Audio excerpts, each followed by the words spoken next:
네, 성가대의 은혜로운 찬양 감사드립니다. 오늘은 임명주의를 맞아서 베드로전서 5장 1절 6절로 봉독한 말씀을 본문으로 해서 양무리의 본이 되라, 이런 제목으로 여러분에게 말씀을 선포하겠습니다. 올해도 제가 우리 지방이나 본부에다가 제출해야 될 통계표를 작성하면서 그래도 작년과 비교해 봤을 때 많이 성장하였구나, 물질적으로나 신앙적으로나 여러 가지 면에서 이런 것을 느낄 수가 있었습니다.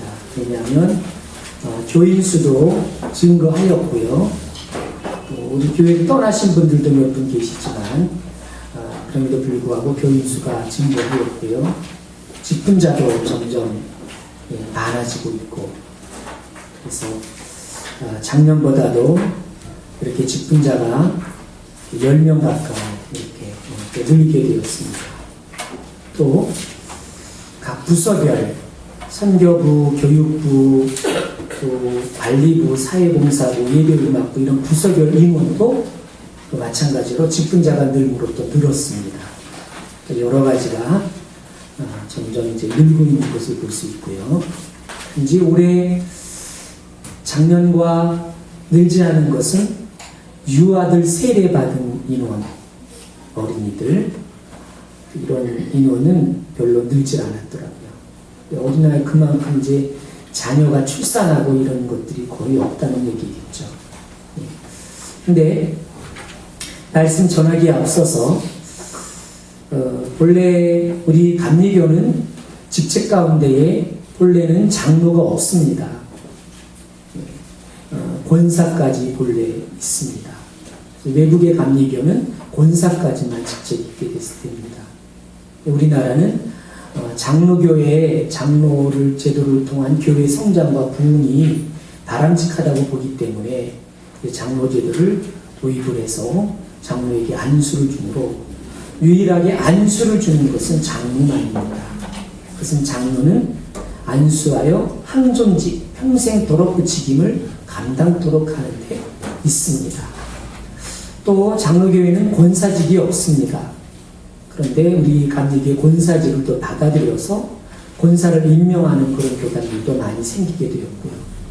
원래 또 감리교회의 구역예배는 본래 우리 감리교회 속회인데요, 이 속회 제도를 또 장로교회에서는 또 나름대로 또 잘 받아들여서 교회 부흥을 위해서 그렇게 교회의 성장을 위해서 활용하고 있습니다. 이런 서로의 장단점을 보완해서 교회 성장을 위해서 여러 우리 한국에 있는 교단들이 노력을 하고 있습니다. 그 중에서 우리 또 다른 교단 가운데는 이제 집사에게 안수를 주기도 하죠. 우리 감리교회는 장로에게만, 그것도 우리 교회가 아니라 지방에서 감리사와 여러 지방의 장로들이 머리에 손을 얹고 안수하게 됩니다. 이 안수라는 의미는 항존직, 평생도록 그 직임을 존재케 하는 것인데, 그러나 오늘도 우리가 이 직임을 임명함에 있어서 참 빈자리가 좀 많이 있잖아요. 그러니까 이 성가대를 위임하고 교사를 위임하면서 한 가지 항상 목사님이 걱정되는 것은 직임을 받는 날만큼 좀 왔으면, 이런 생각이 들 때가 있고, 또 청년들은 또 성가대나 교사를 할게요라고 말하지만은 지속적으로 못하는 거예요. 아이들은 한 주만 빠져도 영혼이 병들어가고 힘든데, 그래서 평생토록 1년 내내 책임을 다해야 되는데 들쭉날쭉하니까 쉽게 임명하기가 참 힘든 그런 경우도 있거든요. 그래서 이 항존직이 되지 않는 것은 우리 감리교는 그 특징이 매년 임명하는 것입니다. 매년. 그래서 실은 안자계급지만은 이분들도 다 오늘 받아야 될 그런 직임자들이거든요. 매년 받아야 되니까. 그러나 흠이 없을 때는 그대로 유임이 되는 것이므로 유임이 되는 것입니다. 예. 그렇게 됐고, 그래서 여러 가지 형식상 반복되는 일이 있으므로 새로 임명되는 그런 분들만 호명해서 이 자리에 나오게 되고요. 그리고 기존에 우리 한국의 교회가 많이 사이롭고 지탄받는 것 가운데 한 가지가 우리 직분자를 임명하는 데 문제가 많이 있습니다. 임명한다 그럴 때 꽃다발을 가져오고 심지어는 부주를 받고 음식을 해서 음식을 남기고 서열로 여기는 경우가 많기 때문에 그런 것이죠. 그래서 사회에 많은 병등이 있으므로 우리 교회는 결코 그렇게 하지 않습니다. 겸손히, 겸허하게. 그러나 우리 성도들은 그들을 높여야 되고 섬겨야 되고 존중해 여겨줘야 됩니다. 저는 굉장히 여러분 앞에 이렇게 차분하게 얘기하려고 애를 쓰고 있지만 막 눈물이 나려고 해요. 여러분들 이렇게 직임을 받을 때 그런 것은 이제 말씀을 전하면서 이유를 제가 전하도록 하겠고요. 그만큼 소중하고 귀하기 때문이며 또 굉장히 존귀로운 것이기 때문입니다. 그리고 오늘 또 임명 또 받아야 될 여러 가지 요소가 있는데 그럼에도 또 겸허히 낮은 자의 모습으로 임명받는 여러분들을 볼 때 예수님의 모습을 생각해 보게 됩니다. 어린 양으로서 묵묵히 목자를 따라가는 그런 양과 같이 이런 모습들이 다 그런 모습이 아닌가 이런 생각을 하면서 감사하고 또 사랑하고 또 존귀롭게 여기고 귀중하게 여깁니다. 행여 또 직분을 받거나 이런 가운데에 마음이 허전하거나 공허하거나 외롭거나 또 소외감을 느끼거나 또는 좌절감을 느끼거나 이런 일이 없기를 바라고요. 힘을 얻기를 바라고 귀중한 일에 쓰임받는 하나님이 인정하는 목사님이 제가 인정하는 것이 아니라 하나님이 인정하는 좀 하늘을 빛나는 그런 아름다운 직임을 감당할 수 있는 성도가 될 수 있기를 주의 이름으로 간절히 축원합니다. 그래서 오늘 이후에 성가대원이나 교사나 또는 많은 임명자들에게는 임명장이 적힌 수첩을 노트를 드리도록 하겠습니다. 1년 동안 거기에 잘 활용하셔서 수많은 결과를 맺어갈 수 있길 바라고 큐티라든지 여러 기도 제목을 적으셔서 마지막에는 많은 열매를 감사할 수 있는 그런 증거의 장이 될 수 있기를 간절히 바랍니다. 오늘은 공독한 말씀을 본문으로 양무리의 본이 되라 이런 제목으로 말씀을 전하겠습니다.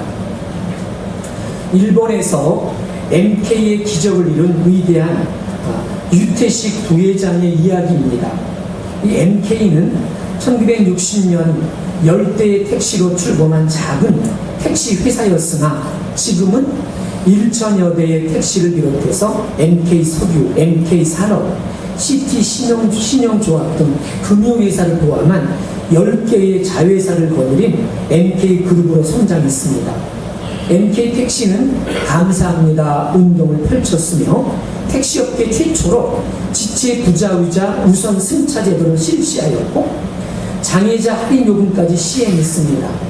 그래서 손님이 택시를 타면 먼저 인사를 하고 손님이 말한 행선지를 복창한다. 그 다음 운전자의 이름을 알려주고 손님이 내릴 때는 잊은 물건이 없는지 확인한다. 인사말을 하지 않을 경우 요금을 받지 않겠습니다. 라는 스티커가 택시 안에 붙여져 있습니다. 이는 이 MK택시 기사들이 지켜야 하는 친절과 서비스입니다. 일본과 한국, 세계에서 앞다투어 MK의 경영 전략과 마인드를 배우기 위해서 많은 이들이 방문한다고 합니다.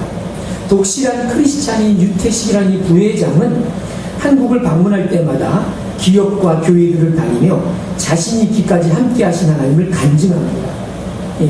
나의 전생에는 MK의 일원으로서 내 삶이었습니다. MK를 빼버리면 내 삶은 허물어지고 맙니다.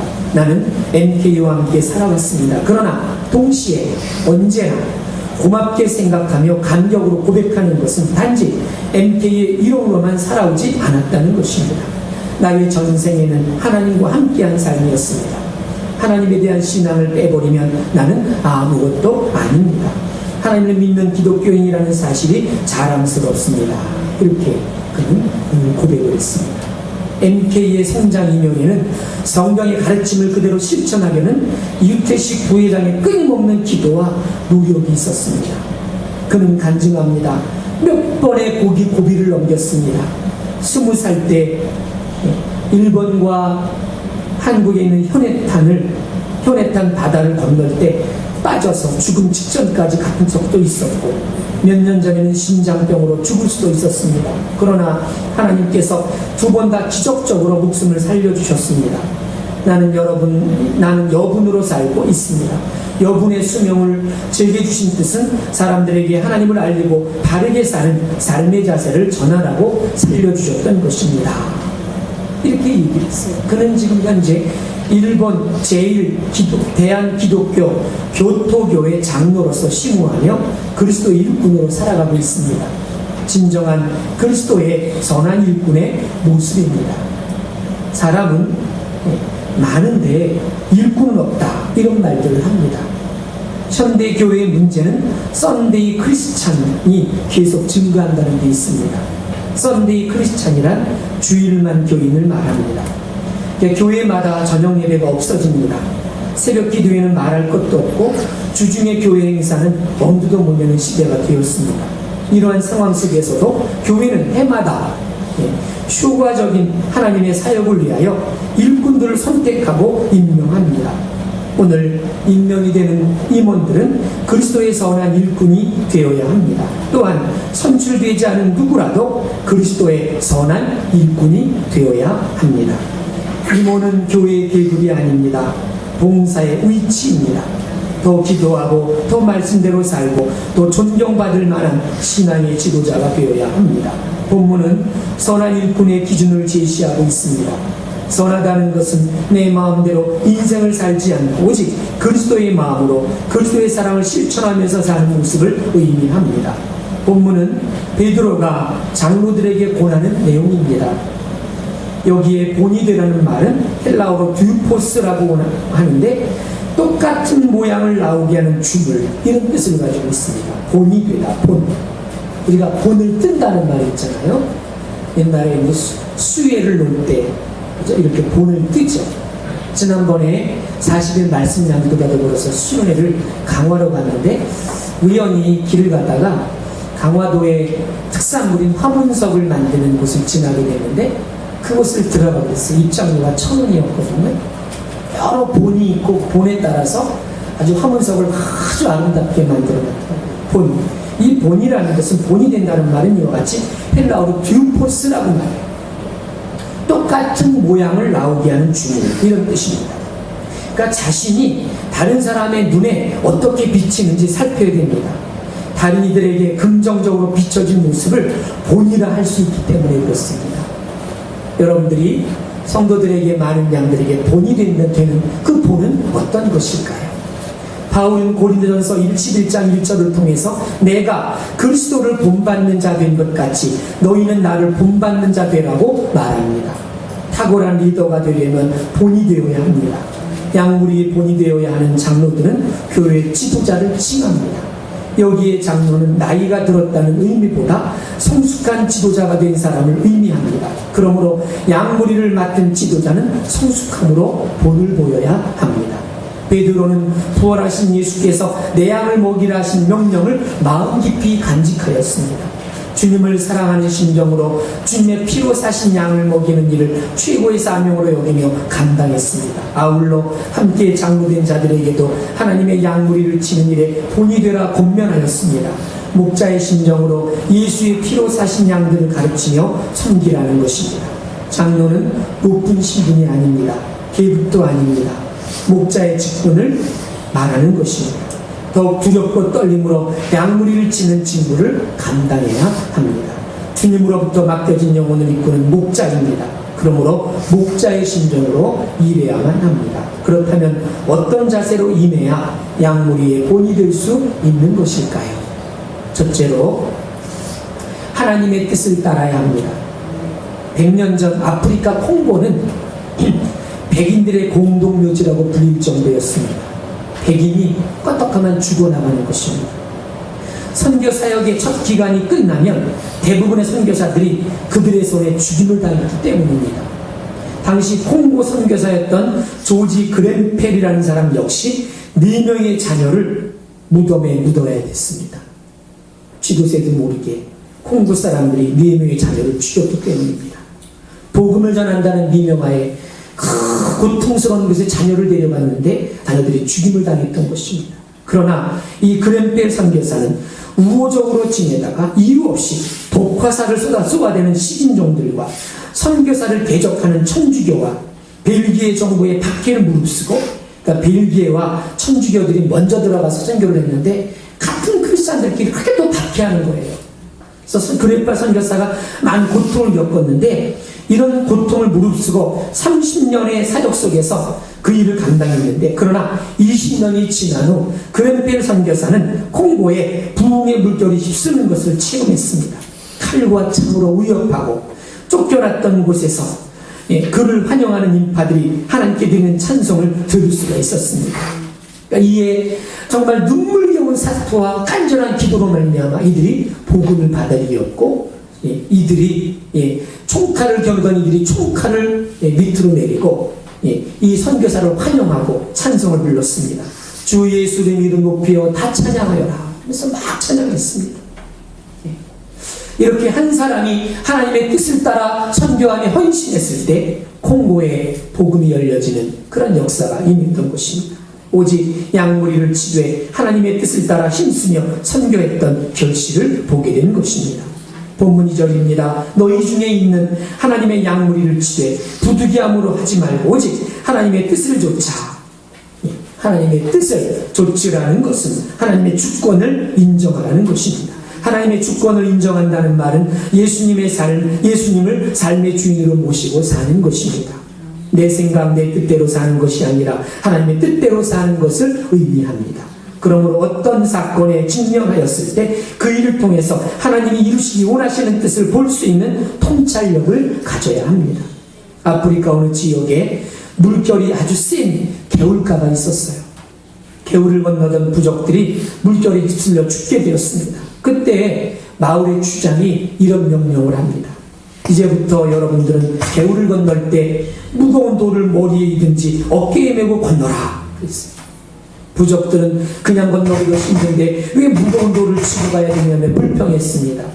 그러나 주장의 말대로 돌을 메고 건넜더니 물결에 휩쓸리지 않고 무사히 건널 수가 있었습니다.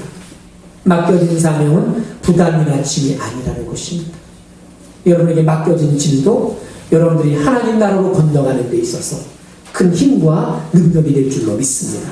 복되게 하시려고 하나님께서 맡기신 뜻으로 여겨서 불평하여 하지 말고 오직 순종함으로 감당하시며 하나님 나라에 이르러 큰 상급을 받는 아름다운 직책이 될 수 있기를 간절히 바랍니다.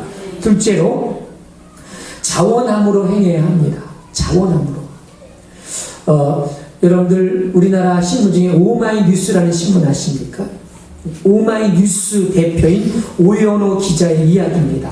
오 기자는 80년대 반미 기자로 명성이 높았습니다. 미국 사람들이 한국의 잘못한 일을 찾아내어 발표하는 일을 사명이라 생각했습니다. 미국 사람들의 잘못을 취재하여 책을 4권이나 썼습니다. 그러나 미국으로 유학을 갔던 그는